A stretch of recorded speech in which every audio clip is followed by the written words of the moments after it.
All right, folks, what's going on? Yes, this right here is the James River practice. Yes, was really looking forward to this tournament. Never been to this fishery. Excited to go to it because I felt like there was a lot of things that suited me well at this fishery. So was really looking forward to it. So here's what I tried in practice.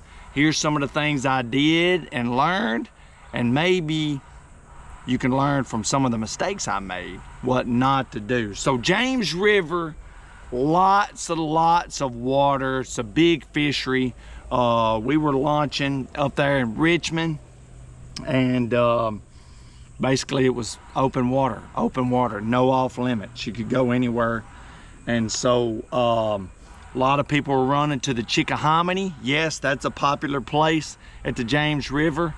And I did go check it out during practice and also around the Appomattox. So the first day first day of practice, I went around the Appomattox River, and I lost the buzz bait I was throwing, but basically was throwing a buzz bait, covering water, trying to find fish to see where they were located. And so that's what I focused on. And also a square bill crankbait. Yes, square bill crankbait. I threw a lot of different colors, but one of the main colors I was throwing was right here. Yes, that's a brown crawl color. It's an old Jackal Aska crankbait. But I don't think they make these anymore, but I still had a few left, and I just like that color. I know there's other companies that make a square bill similar to this and similar color, so go check those out right there. But that was one of the crankbaits I was throwing all throughout practice, all over the river, not only in the Appomattox, but I threw it down there toward the Chickahominy as well, the mouth of Chickahominy. And so that's a key player at the James River. You want to throw a square bill because it imitates a lot of things there, and you have to deal with the current, right? You're dealing with the tide, so tide's going in and out. It's a tidal fishery. Those are things you're going to have to pay attention to, and a square bill just works well bouncing it off a cover, whether it be rocks or wood in the current. They like it there. It's one of the key baits on that fishery, and lots of different colors work. I saw guys throwing shad color, crawdad colors, and so it imitates several different things there on the James River because you got a lot of crabs. People don't think about it, maybe a lot, but there's a lot of crabs, a lot of fiddler crabs there, as well as blue crabs, I believe, farther down the river, and crawdads. It imitates a crawdad, and it imitates bluegill, and it imitates bait fish. So 4 different things there that a square bill can imitate. So you need to have that in your arsenal when you go to the James River. Yes, and so the second day, I was kind of focusing on isolated targets, okay? Duck blinds, cypress trees, maybe some isolated pad grass or whatever that was out there. Some man-made structures that was on those points. I would throw a square bill, but I would also throw, yes, you guys know I like the swim jig. That right there is one of my favorite swim jigs. That's the Dirty Jigs No Jack swim jig right there. And you guys know I like to throw the bluegill colors. So I was imitating a bluegill color, and I was getting bites.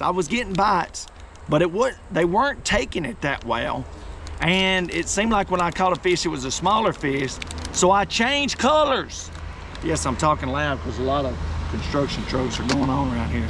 People building houses around here, man. They need to find somewhere else to build. But changed colors and got bigger bites. Yes, and they started eating it. All right, I changed to the black and blue, and I paired it up with the Swamp Water Blue Rage Bug right there. You know the Rage Bug is one of my favorite swim jig trailers. All right, lost my scissors I cut. And you guys know how I do it. I usually cut the top 2 or 3 ribs off. You undo the appendages. All right, and I'm just gonna thread this one on here to show you how good it looks. All right, you just wanna start right there in the middle, come down to about where the 3 ribs are. That looks good right there. And you see that flat back right there on the back of this swim jig? I really like that because you can skip it well, okay, and skip it accurate. It doesn't bounce all around and roll all over the place. And so when you're pinpointing your target right there and you're skipping it under those docks, or you're skipping it under the duck blinds like I was at the James, you can get really precise and accurate. And that's paired with 50-pound braid, all right, with a 7.3 medium heavy action rod. And that's with the Lew's, hey, Custom Pro right there with that drag, that hyper drag right there. That thing is amazing. You don't get a lot of backlashes. Okay, that Paramag, that's what I was looking for. Paramag braking system, you can skip it really well and control it well and catch more fish. And a lot of times I noticed when I would skip it under there, okay, like on the initial skip, as soon as it would get all the way back there and fall, that's when they would hit it. So gotta be ready. You gotta be ready. It pays to have good equipment so that you're not messing with backlashes, and you can get it back there and you're ready to set the hook, crank on them. But yeah, that's one of my favorites right there. Y'all know about the old swim jig if you're watching Real Life with Lucas Black. All right, here was a new lure. Yes, a little secret. Shh, don't tell people about it. And it worked at the James River. It worked in certain conditions. Yes, I'm gonna reveal it to you. But that is the new Strike King Hybrid Hunter. Yes, these two are some of my favorite colors right here. All right, and I was fishing the shallow crankbait, the Hybrid Hunter shallow crankbait. And here's another color that I like. All right, I took the hook off of this one and put it on my other one because it broke on some fish. But listen, very loud, very obnoxious to the fish. That is the blue crawl color. That's another good color that I like. Oh, there went all my square bills. But yes, right there it was. You see it tied on. See how loud it is, and it's easy to make noise right there. So I had this tied to 50-pound Smackdown Seaguar braid with a 7-foot medium heavy action rod. It's a heavier lure. Let's see, how much does this thing weigh? 1 ounce. So it's a 1 ounce lure. This is the Hybrid Hunter crankbait, so it dives 3 to 5 feet. The shallow water one, I think, is 1 to 3 feet. So 1 feet to 3 feet. And I was just reeling it right under the surface.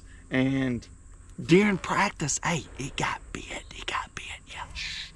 Don't tell folks.